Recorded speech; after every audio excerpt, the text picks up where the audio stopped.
আপনি ধূমপান কেন করেন? আমি এনজয় করি। কিন্তু এটা যে ক্ষতিকর এটা তো আপনি জানেন। হ্যাঁ জানি, মানুষ অনেক সময় ক্ষতি জেনেও তো করে, অনেক কাজ করে না। সেটা কখন করে মানুষ আপনার মনে হয়? কিছু কিছু জিনিস মানুষ ভালোবাসে।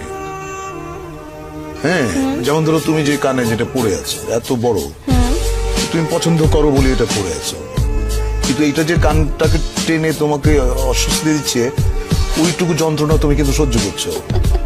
তো ধূমপানটাও অনেকটা ওই রকম। আসলে আমি ধূমপান করি এবং যে জন্য আমি বলতে পারবো না যে ধূমপান আপনারা কেউ করবেন না, এটা আমি বলতে পারবো না। আমি যেদিন ধূমপান ছেড়ে দেবো সেদিন হয়তো সবাইকে বলবো যে ভাই ধূমপান করবেন না, এটা স্বাস্থ্যের জন্য, স্বাস্থ্যের পক্ষে ক্ষতিকর। আমি জেনে শুনে তারপরও কি আমি ওই ক্ষতি যেটা করছে আমাকে ধ্বংস করছে যে জিনিসটা ভেতরে ভেতরে, আমি তাও কন্টিনিউ করে যাব? দেখো, কিছু কিছু জিনিস